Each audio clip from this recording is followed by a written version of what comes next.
Indianapolis Colts 7-round mock draft. You can look at all the picks they got. They got one in each round with a lot of flexibility to move. When you look at the needs according to PFF, it says tight end, which is a huge need. I'm going to agree there. Guard, edge, linebacker, and safety. So a lot of quote-unquote needs. But when you look at their depth chart, I think their DB room is pretty good. I think they have some good DBs back there. Obviously, they signed Cam Bynum and Charvarius Ward. Like, this secondary, if Nick Cross plays well, if Jalen Jones plays well, if they draft a good number 2 outside corner, like the secondary is one of the best in the league. They have some guys up front, Kwity Paye, DeForest Buckner, even Zaire Franklin, who can play. Latu, obviously the first round pick from last year, can get after the quarterback. Samson Ebukam, like, their defense is solid. Offense, though. Offense is where it gets interesting. This is a team, I think, that could pull a Michael Penix Atlanta Falcons, if you will, and draft a quarterback at 14 if they really like one, or even the second round if they really like one. But offensively, outside of that, they just need help inside. They lost their center. They lost their right guard. They need help on the interior, but shifted to the right side a little bit. So that's going to be priority number 1 outside of the tight end position. I mean, like, well, they've neglected this since what? Dallas Clark. You look at this team and they're projected 8 wins or 7.5 wins. And I think if they can hit this draft out of the park, that number is too low. And when you look at the overall divisional projection for this, again, this is all on Pikkit. If you guys are not on Pikkit, you can join with code LEADS in the description. It's completely free. It'll track all your picks. And when you join, you get a couple bonus bucks to make any NFL future pick you want, whether it's one of these, whether it's a division winner. But when you look at the AFC South, like, they're the second best team. And I honestly think that the value in the AFC South comes with Jacksonville. But this is a team that wasn't far from making the playoffs last year, despite not being great on their roster. Quarterback is an issue. Quarterback's a big question mark. And I wouldn't want to put any of my hard-earned money on a team that has quarterback question marks either. But I think there's decent value here with this team, especially when it comes to 8 wins. Let's get into this mock draft. As always, if you guys are new, my name is Max. I'm making a 7-round mock draft for every single NFL team leading up to the NFL draft. There's a playlist below with all the ones I've done. We're moving up the list. So today, or depending on when you're seeing this, we have the Indianapolis Colts and the Miami Dolphins coming out. Over the weekend, Cowboys, Niners, Bears, Saints, and they will continue to move up the list as the draft goes. But let's get into this draft. We're going to be on the clock at pick 14. I am going to move a little bit slower because I think Tyler Warren is going to have to be priority number 1 for us here. I'm just going to see, does he go in the top 10? He does to the Bears. So the Bears take Tyler Warren. We lose out on him, and that is okay. We can maneuver to get other tight ends later on in the draft, guy like Colston Loveland. But right now, I think at pick 14, Tetairoa McMillan is on the board. Interesting. I think it's probably in our best interest to see if anybody wants to trade up. I think if we want to get, Malachi Starks is very interesting, though.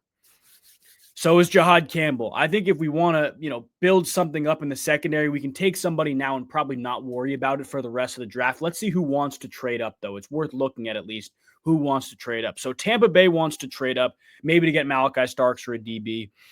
They don't really have anything that would be of great use to us right now. I think Colston Loveland is probably the best pick we can get here in terms of tight end moving forward. Green Bay has 54. Vegas has 37-68. So I honestly think we stay on the board here. And I think Malachi Starks is the best player. I love Tetairoa McMillan. Is that that good of a player that you have to pass up? I don't know. I don't think so. I think our receiver room is okay. So I'm going to go Malachi Starks. Walter Nolan's a very good player as well. But I think we could use the help in the secondary. We are going to move a little bit slower here, though. Looking at teams right now we're at pick 45. Looking at teams, let's see if Colston Loveland makes it out of the first round before we do anything else. Let's see if Colston Loveland makes it out of the first round. Okay. Well, we got to pause this. And he went to the Giants. That's okay. Colston Loveland goes to the New York Giants at 34. We're going to be on the clock at 8 picks here. Again, there will be some good players on the board for us. We don't have to, freak out if we can't get one of the top 2 tight ends in the NFL in the draft this year. There are plenty of good other options. I personally like Elijah Arroyo a lot. I like Terrence Ferguson a lot, especially as a pass catcher. But this has to be a priority for us. I wonder if we can move down a little bit right now, like with Tampa, and jump up big time later on in the draft and take Elijah Arroyo at, we get 53. Like if we could get 84, take some interior offensive linemen, and what if we lost 189? That might go through. There's still a 32% chance this trade is accepted. We'll try to push it through. Okay, it's not accepted. If we gave up our 7th round pick, it is accepted. So we're going to bump down 8 spots while jumping up, what is that? 160 spots in the technically from round 7 to round 3, I will take that anytime. We are going to be on the clock here at pick 53, trading down. I love this so much. We're going to have really good players on the board here. I almost wonder if it's worth passing on Elijah Arroyo right now and getting Terrence Ferguson later on in the draft, because we have pick 80 and 84 and going with the best player on the board in Omar Norman-Lott. You can never have too many defensive linemen. If you want to stop up the run, I think that'd be a really nice piece next to DeForest Buckner. I think that's where we go. We'll be on the clock, pick 80 and 84. Personally, I love the way this is going so far. I don't think we need to trade up. Let's see. Elijah Arroyo goes off the board at pick 58. Mason Taylor is another guy we could look at. So there's no way both of those guys, at least I don't think, go off the board. Terrence Ferguson is off the board at 70. So we are in an interesting spot here because we need to get up, right? We need to get up and get a tight end. If we wait, we can probably get Harold Fannin Jr., which is okay. But do we take the risk and we just make sure Mason Taylor is...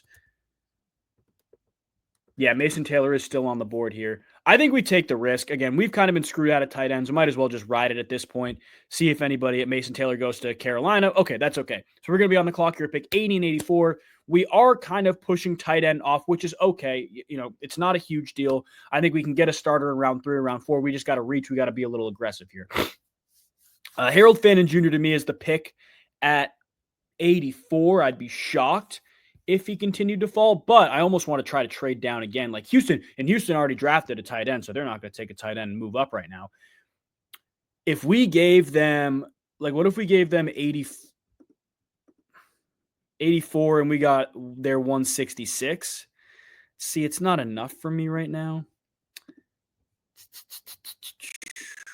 See, who else wants to trade? Cleveland at 94.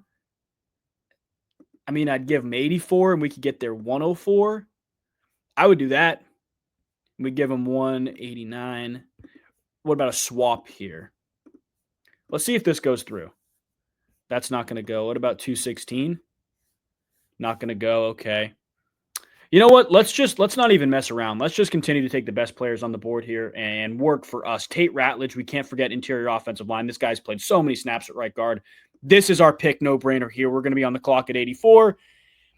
I mean, Kevin Winston Jr. is a fascinating prospect because he's coming off the, I think, torn ACL, if I'm not mistaken, and he would be a borderline first-round pick if he was healthy, but he's not. I think Harold Fannin Jr. is the pick here. Don't think too much about it. You can reach for him at 84. It's not a huge deal. We're going to be on the clock here in 20 picks. Looking at what we've gotten so far, we've gotten some defensive help. We've gotten some offensive line help. I want to wait a little bit for a center. I think that 151, 189 spot is going to be great for a center. I almost wonder if we can get a third down running back here. That's what I'm fascinated at. Jaden Blue, like a guy like that, because when you look at the Colts depth chart, I mean, it's they did just get Khalil Herbert too. Which quarterbacks are available too? That's another interesting aspect to this. Will Howard is available at 117. Will Howard is available at 117. Tyler Shuck, that's not going to happen. He's going to go in the first 2 rounds, so I'm going to make this realistic. I think we take Will Howard here. I don't think we think too much about it, and we'll be on the clock at 151. So now we have another quarterback, our third quarterback in that room instead of Jason Bean. So Jonathan Taylor, I think our offense is in a good spot now because this will be Harold Fannin Jr. This will be Tate Ratledge. Defensively, we get some interior defensive help next to DeForest Buckner. We get another safety in Malachi Starks who can do a lot of different things. Outside corner and center is probably where we need to go with these next 2 picks, but you want to always make sure you take the best player on the board. So Seth McLaughlin is available here at 151. The only interesting thing here is McLaughlin's available, which is great, but later on in the draft, Dylan Fairchild's a guy that I really like. I think he will be available, and this is a guy that's done a lot of different things. He's played guard, he's played center. Seth McLaughlin is a true center, and I think we can take him now and wait for a corner. But Roger Longerbeam is a very good player, and he's available for us right now. This guy's been like a true outside corner.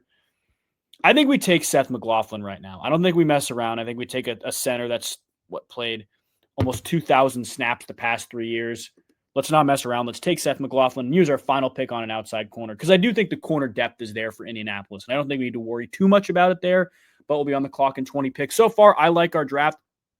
Malachi Starks, best player on the board. Omar Norman Lott, Tate Ratledge, Harold Fannin Jr., Will Howard, and Seth McLaughlin, back-to-back Ohio State picks. I like that a lot.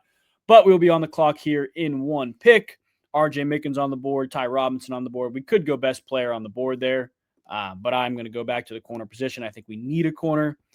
I don't love the guys that are available right now, though. I mean, RJ Mickens is a guy who's done a lot of different things at safety position, which would be good. It'd be cool to have, but I don't know. I think our receiver depth is in a really good spot. I think we have to go corner. We look at the physically imposing guys. Like you have a Charvarius Ward, a big press corner on the outside. Zach Frazier's tall and skinny.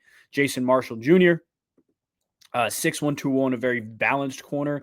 And Nico Reed, 5'10", 180, a little shorter. I'd rather take the balanced corner in Jason Marshall Jr. And that will be the rest of our draft. Let me speed this up for everybody. I think this draft actually came out pretty well. I like our Will Howard pick in round 4 a lot. Trade down a little bit in round 2. We still get the best player on the board that we were looking at. And then we take a tight end later on instead of taking one of the top 3 guys earlier. I like Harold Fannin Jr. a lot. That'll be a good pass-catching option for Daniel Jones. And then we have Tate Ratledge, Will Howard, Seth McLaughlin, Jason Marshall. I think our draft is good. I don't know why it's taking so long. Here we go.